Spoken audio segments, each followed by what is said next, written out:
YouTube की दुनिया में शोहरत पाना आसान जरूर है, लेकिन इस शोहरत को संभालना सबके बस की बात बिल्कुल भी नहीं। हमने कई बार देखा कि बड़े बड़े नाम रातों रात मशहूर होते हैं और फिर तनाज़ात में गिर जाते हैं। एक तरफ लाखों फॉलोअर्स, बड़ी तादाद में व्यूज और शोहरत का हाला, लेकिन जब ये शोहरत गलत डायरेक्शन इख्तियार कर ले तो फिर इंजाम संगीन कानूनी कार्रवाई की सूरत में निकलता है। बिल्कुल यही हाल इस वक्त पाकिस्तान के मशहूर यूट्यूबर रजब भट्ट का भी है।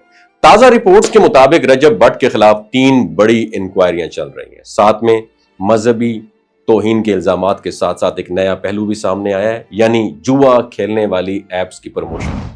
एजेंसी ज़राए के मुताबिक रजब भट्ट को इस इल्जाम का भी सामना है कि उन्होंने अपने चैनल्स के जरिए ऐसी एप्स की एडवर्टाइजमेंट की जो नौजवानों को जुआ खेलने पर उकसाती हैं, और यही वजह है कि उनके खिलाफ गिरफ्तारी के वारंट जारी किए जा चुके हैं। Additional director national cyber crime investigation agency Sarfaraz Chaudhry ने गुफ्तगू में इंकशाफ किया कि जून में तहकीकात शुरू होते ही रजब भट्ट मुल्क छोड़कर बाहर चले गए। उनका कहना था कि एक शिकायत मुसलमान कम्युनिटी की तरफ से, जबकि दूसरी मसीही बरादरी की तरफ से मौसूल हुई। अब चूंकि मामला जुआ एप्स की एडवर्टाइजमेंट तक पहुंच गया, इसलिए कानूनी गिरफ्त और भी सख्त हो गई है।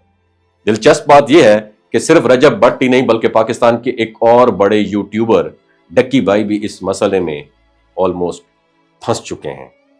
और रिपोर्ट्स के मुताबिक डक्की भाई को भी जुआ ऐप प्रमोट करने के इल्जाम में हिरासत में लिया गया है। और यह सूरत हाल यूट्यूब कम्युनिटी के लिए एक बहुत बड़ा धचका है, क्योंकि दोनों के लाखों फॉलोअर्स हैं और उनका असर नौजवान नस्ल पर बहुत ज्यादा है। माहिरीन का कहना यह है जब इतनी बड़ी फैन फॉलोइंग हो तो यूट्यूबर्स को सोच समझकर ब्रांड्स के साथ कोलैब करना चाहिए। महज पैसा कमाने के लिए ऐसी सरगर्मियों को प्रमोट करना जिन्हें कानून भी गैर कानूनी समझता है, ना सिर्फ नापसंदीदगी पैदा करता है बल्कि गिरफ्तारी और अदालती कार्रवाई जैसे अंजाम तक भी पहुंचाता है। माहिरीन का कहना है यह वाकया दूसरे यूट्यूबर्स के लिए भी एक सबक है कि शोहरत के पीछे भागने की बजाय रिस्पॉन्सिबिलिटी के साथ कंटेंट पेश किया जाए, क्योंकि अवामी प्लेटफॉर्म पर जरा सी बेहतियाती ना सिर्फ मुखालिफत पैदा करती है बल्कि कानूनी नताइज भी सामने ला सकती है। और आखिर में सवाल यही पैदा होता है, क्या रजब भट्ट और डक्की भाई खुद को बचा पाएंगे या फिर उनका करियर इन कानूनी पेचीदगियों की नजर हो जाएगा? वक्त ही बताएगा, लेकिन फिलहाल इतना वाज़ेह है कि यूट्यूब की दुनिया में यह तनाज़ा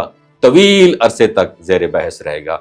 मैं भी अपने फॉलोअर्स को कहता हूं, खुदारा ऐसी गैम्बलिंग ऐप उनको आप प्रमोट ना करें, ना उनके ऊपर आप इन्वेस्टमेंट करें, क्योंकि ये पॉन्जी स्कीम होती है। ये आपको दलदल में धकेलने के लिए होती है। लिहाजा स्किल पे काम करें, मेहनत पे काम करें और यकीन माने आपको रिजल्ट जरूर आएंगे। मैं पिछले 7 साल से वीडियोस रिकॉर्ड कर रहा हूं, तकरीबन 14,500 प्लस वीडियोस मैं रिकॉर्ड कर चुका हूं। मुझे एक बात समझ आई है कि कामयाब होने के लिए मेहनत के अलावा कोई ऑल्टरनेटिव नहीं है। Stay blessed. ये जो गिलगित बल्तिस्तान के लोग होते हैं ना, इनकी एवरेज उम्र 90 साल से भी ज्यादा होती है। You know why? क्योंकि ये लोग शलजीत इस्तेमाल करते हैं। शलजीत के अंदर 85 मिनरल्स होते हैं। अगर आप चीज़ों को जल्दी भूल जाते हैं, मर्दाना कमजोरी महसूस करते हैं, औलाद जैसी नेमत से महरूम हैं, और आप स्पर्म काउंट आपके कम है, टेस्टोस्टेरोन हार्मोन इम्बैलेंस है, आप सदाबहार जवान नजर आना चाहते हैं, खून की कमी को दूर करना चाहते हैं, हड्डियों जोड़ों के दर्दों से निजात हासिल करना चाहते हैं, मोटापा कम करना चाहते हैं, तो डॉक्टर असद महमूद की प्योर एंड नेचुरल शलजीत जरूर इस्तेमाल करें। एक बात आपने दिमाग की खिड़कियों को खोल के आपने सुननी है, हमेशा ऑर्गेनिक और कुदरती चीज़ों का इस्तेमाल करें। केमिकल वाले फूड सप्लीमेंट खुदारा इस्तेमाल नहीं करने। अगर आप डॉक्टर असद महमूद की प्योर एंड नेचुरल शलजीत को ऑर्डर करना चाहते हैं, नीचे दिए गए नंबर पर व्हाट्सएप करें। 3 बातों का ख्याल रखना है: हाई ब्लड प्रेशर में मुब्तला अफराद, खवातीन जो प्रेग्नेंट हैं, और 15 से 20 साल की जो नौजवान नस्ल है जो गैर शादीशुदा हैं, अपने सेक्सुअल पावर को बूस्ट करने के लिए इस्तेमाल करना चाहते हैं तो डॉक्टर की एडवाइस के बगैर इस्तेमाल ना करें। बाकी सारे लोग बेधड़क गर्मी और सर्दियों में इस्तेमाल कर सकते हैं। अपना बहुत ख्याल रखिएगा। अल्लाह हाफिज।